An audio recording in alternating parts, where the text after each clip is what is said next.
नमस्कार, मैं हूं साक्षी ममगाई। घायल शेर की खामोशी उसकी दहाड़ से खतरनाक होती है और उसका यकायक किया वार किसी भी प्रहार से ज्यादा प्रभावी। और भैया, उत्तराखंड में तो एक नहीं दो शेर हैं जो आहत हैं और दोनों चंपावत उपचुनाव में जल्द ही टकराएंगे भी।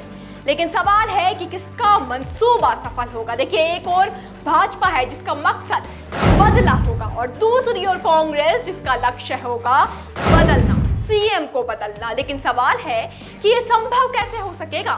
सीएम पुष्कर सिंह धामी तो तैयारी की तलवार कब की खींच चुके हैं, लेकिन इसका बिल्कुल उल्टा, जिसे सीएम के विरुद्ध उतारा जा सके, कांग्रेस तो अब तक ऐसे चेहरे का चयन तक नहीं कर पाई है। आखिर क्यों डर रही है कांग्रेस पराजित प्रत्याशी से? क्या अपना ही कोई पार्टी की मुश्किलें बढ़ा रहा है? अगर हाँ, तो कौन है वो कांग्रेसी जिसकी नानुकुर पार्टी की नाकामी की वजह बन सकती है? सारे सस्पेंस से ये रिपोर्ट उठाएगी पर्दा।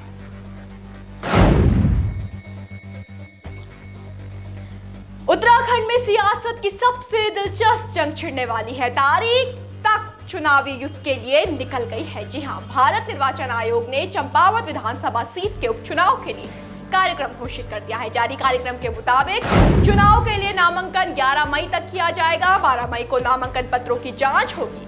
17 मई को नाम वापसी की अंतिम तिथि है। 31 को वोटिंग और फिर 3 जून को मतगणना होगी, जो स्पष्ट करेगी धामी की प्रदेश में पद की और कद की स्थिति पर।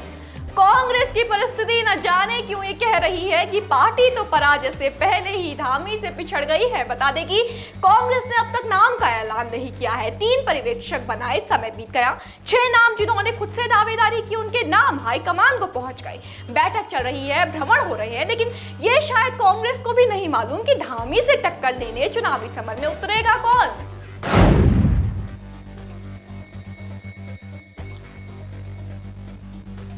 आपको बार बार बता रहे हैं कि 6 कार्यकर्ताओं ने सीएम के खिलाफ उपचुनाव में उतरने के लिए दावेदारी ठोकी है, लेकिन लगता है कि 6 नामों में किसी एक की काबिलियत भी काफी नहीं है कांग्रेस की नजर में, जो कांग्रेस को यह यकीन दिला सके कि वो प्रत्याशी के रूप में सीएम के आगे टिक पाएंगे। देखिए, अब तक कांग्रेस के चेहरे पर पूर्व विधायक हेमेश खरकवाल ने ही चंपावत में कमान संभाली है।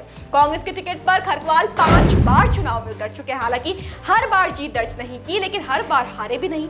इसलिए सबसे बड़ा चेहरा चंपावत उपचुनाव में कांग्रेस का उन्हें ही माना जा रहा था और लगता था कि चंपावत को हर ओर से हर छोर तक जानने वाले खरकवाल पर ही पार्टी दांव खेलेगी, जो शायद होता भी अगर हेमेश खरकवाल की धामी से लड़ने पर हामी होती तो।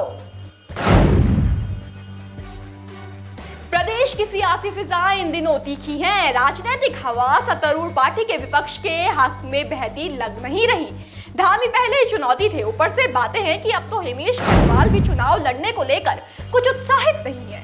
सुनने को मिल रहा है कि कांग्रेस की तलाश शुरू ही हेमेश खरकवाल की नानुकुर से हुई है। दरअसल कांग्रेस के ये 2 बार के विधायक सीएम के खिलाफ उतरना नहीं चाहते। हलकों में चर्चा तो ये भी है कि हेमेश खरकवाल को लेकर एक धड़ा कुछ आशंकित भी है। ऐसे में आप कह सकते हैं कि जल्द ही जंग में उतरने जा रही पार्टी आपसी लड़ाई में ही अब तक उलझी है। वैसे बता दें कि हेमेश खरकवाल हरीश रावत के करीबी है। 2002 का चुनाव जीतने के बाद से ही वो लगातार कांग्रेस के प्रत्याशी रहे हैं।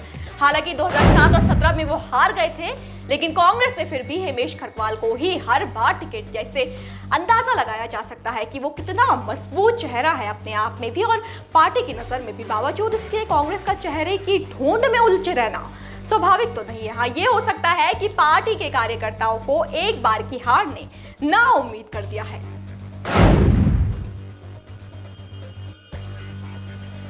सिर पर उपचुनाव और नाम पर पड़ता इसी और संकेत दे रहा है कि धामी का दबदबा, उनकी शोहरत, उनकी लोकप्रियता न केवल इस समय का सबसे प्रभावी प्रचार है, बल्कि इतना घातक प्रहार भी है जिसकी चोट के ख्याल से ही विपक्ष चिंतित है।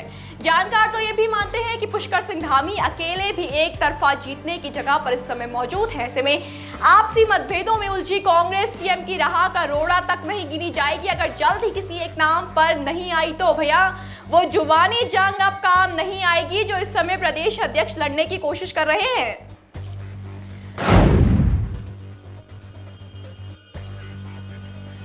समय से कुछ ज्यादा ही देर में जागी कांग्रेस के प्रदेश अध्यक्ष करण महरा ने हाल ही में बयान दिया है कि कांग्रेस ने तैयारियां पूरी कर ली है। 2 से 3 दिन के भीतर प्रत्याशी घोषित कर दिया जाएगा। इस उपचुनाव में भाजपा के मुख्यमंत्री को हराने के लिए कांग्रेस तैयार है। कांग्रेस के सामने एक हारा हुआ मुख्यमंत्री है, लिहाजा फिर से उन्हें हराने में कांग्रेस को खासी दिक्कत नहीं उठानी पड़ेगी।